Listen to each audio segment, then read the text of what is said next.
Sa pagdiriwang ng Filipino Food Month ngayong buwan, ilang mga kabataan ang naghayag ng kanilang pagtangkilik at pagpapahalaga sa pagkain Pilipino. Si Minodong ng PIA Calabarzon para sa Balitang Pambansa. Pinangunahan ni Pangulong Ferdinand R. Marcos Jr. ang pagsisimula ng selebrasyon ng Filipino Food Month sa Lucena City na may layong bigyang kahalagahan ang pagpapanatiling buhay ng mga lutuing Pinoy. Ating ipagdiwang ang pagkain Pilipino. Ipamana natin ito sa susunod na henerasyon.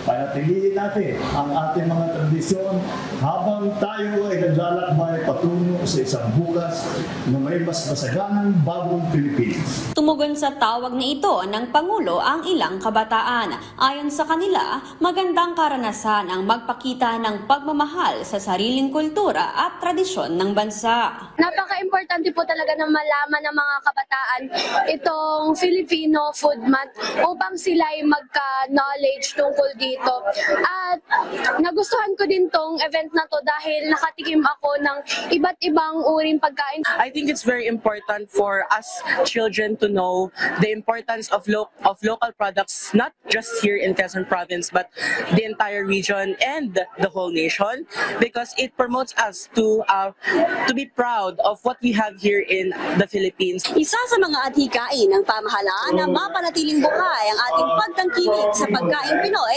na sumasalamin sa ating kultura at kasaysayan bilang isang bansa. Mula sa PIA Calabarzon, Main Odo, Balitang Pambansa.